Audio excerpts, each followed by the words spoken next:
já se perguntou de onde veio Deus? Se Deus existe e criou tudo que existe no universo, então quem que criou Deus? Um outro Deus?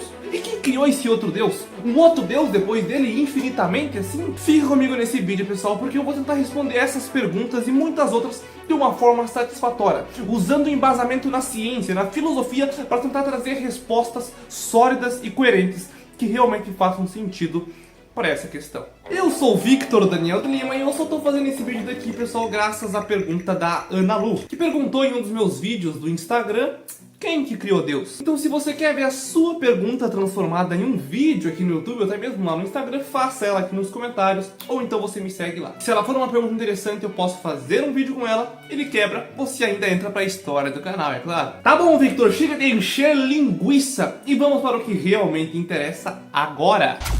A teoria da relatividade, pessoal, nos diz que o universo está em constante expansão. E se o universo está em expansão, significa que ele está em movimento, que ele está se movimentando. E se ele está se movimentando, alguma coisa deve ter causado esse movimento. Mas é por que, você me pergunta? Aqui, pessoal, a gente vai ter que aplicar duas das leis do Sir Isaac Newton que você deve ter aprendido no ensino médio. A primeira lei, pessoal, lei da inércia. Um corpo que está em repouso continua em repouso, e um corpo que está em movimento continua em movimento. A não ser, claro, que alguma força externa faça esse movimento parar. Ou seja, um corpo, pessoal, ela só vai entrar em movimento se alguém ou alguma coisa aplicar alguma força sobre esse algo, tornando ela, botando ela em movimento de novo. Por exemplo, pessoal, quando um carro ele freia, ou então quando uma bola está se movimentando e a força da gravidade mais a força do chão faz com que ela pare de se movimentar. Se fosse no espaço sideral, onde não tem nenhuma força que pare essa bola ia continuar se movimentando infinitamente, assim como é o espaço,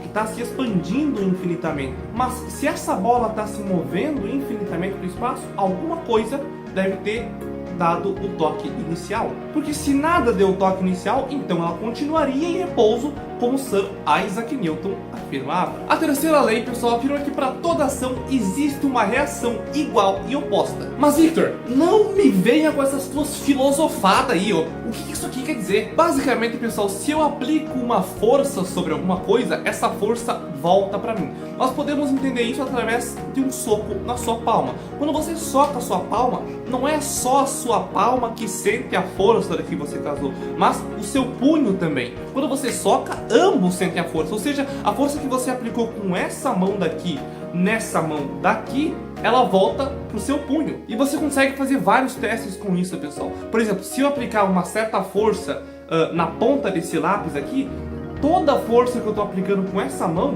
ela vai ser devolvida para mim nessa pontinha só. Por isso que dói muito mais quando você bate o pé na quina, por exemplo. Toda a força dessa mão, quando você bate aqui, vai ser devolvida em um único ponto. Por isso que dói mais. Agora, se fosse uma palma, toda a força dessa mão é distribuída em toda a mão. Então não vai doer tanto. Tá bom, Victor, eu já entendi essas tuas abobradas aí, mas o que isso tem a ver com Deus, pelo amor do Big Bang? Tudo bem, pessoal. A gente sabe que o universo existe.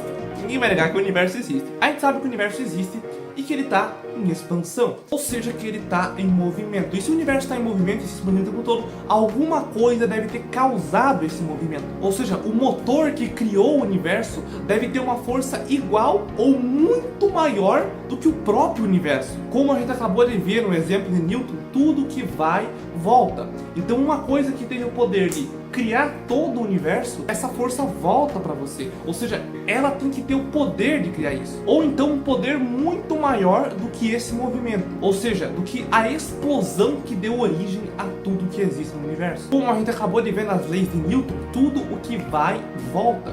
Então, o motor causador do universo, ele tem que ter a mesma força do universo para ter surgido, para ter causado esse movimento. Se algo causou esse movimento, deve ter a força de causar esse movimento. Mas agora vamos voltar um pouquinho no tempo. Vamos comprimir todo o universo a um momento onde nem o tempo e nem o espaço existia. E quando a gente vai voltando e voltando e voltando e voltando e voltando, pessoal, a gente chega no vácuo. Antes de existir qualquer coisa que a gente conhece, o que existia era o simples vácuo. E o que é o vácuo? O vácuo é simplesmente a ausência de qualquer matéria, é a ausência de qualquer coisa. O vácuo é basicamente o nada. E é possível criar vácuo, inclusive, pessoal. Se você pegar uma garrafinha, alguma coisa, e você conseguir tirar todo o ar, ou todo o líquido, e tudo que tem ali dentro, você cria vácuo. É possível criar vácuo. Tem como criar vácuo hoje em dia, por exemplo.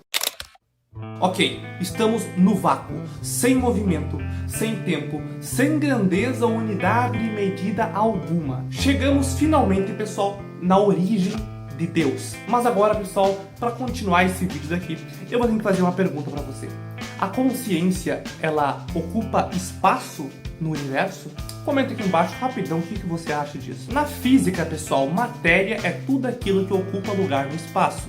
E tudo aquilo que ocupa lugar no espaço tem que ter massa ou tem que ser medido. Pode ser mensurável de alguma forma. Seja em tempo, em metro, em gramas, em peso, tem que ser medido. Tem que ter massa e tem que ser medido. Então, por esse ângulo, a consciência ela não é material. Ela não está presente no universo. Mas se a gente olhar para a consciência apenas como sinapses cerebrais, como descargas eletroquímicas que acontecem no nosso cérebro, então sim, a consciência ela existe. A consciência depende de um corpo físico que vai fazer descargas eletroquímicas através dos nossos neurônios para poder existir. Mas aí, pessoal, o que causaria lugar no espaço não seria a consciência em si, mas sim as sinapses cerebrais que está acontecendo ali. Porque o pensamento em si é a tradução que o nosso cérebro faz dessas sinapses. É uma coisa complexa, difícil de entender. O pensamento ele é muito subjetivo, não tem como medir ele. Será que se a gente tivesse algum poder divino e pudesse controlar as sinapses, a gente poderia criar um pensamento flutuante? E se um pensamento ele é gerado através de micropartículas, pessoal? Essas micropartículas, elas geram movimento. E o filósofo Descartes, pessoal, já tinha dito há muito tempo atrás: penso, logo existo. Ou seja, pensar é o requisito básico para existir. Então, pessoal, e se Deus fosse uma consciência no vácuo do universo? Sem matéria, sem espaço, sem limitações. No vácuo, como não existe nada além dessa consciência, como não existe nada além dessa própria consciência, tudo, absolutamente tudo é possível. Como eu disse, pessoal, se um pensamento é gerado através de partículas e essas partículas geram movimento, seriam essas partículas as causadoras do universo? E se o ato de pensar de Deus em um plano onde não existia tempo, matéria ou qualquer outra coisa gerasse um outro plano? E não precisa ser obrigatoriamente, pessoal, um plano material como a gente conhece, mas um plano espiritual. No vácuo, tudo é possível se houver essa consciência. Porque o que essa consciência pensar, como são sinapses, existirá, passa a existir. Ela não teve um começo porque sequer existia o tempo. Ela não tinha um corpo porque sequer existia a matéria. Essa consciência apenas era. Ou melhor, ela é, porque ela só era depois que ela mesma criou o tempo. Aí sim ela passou a ser. Então, na verdade, ela sempre foi. Parece meio complexo, mas essa consciência, ela sempre foi. E o eu sou, pessoal, o verbo eu sou, é retratado diversas vezes na Bíblia como sendo o próprio Deus.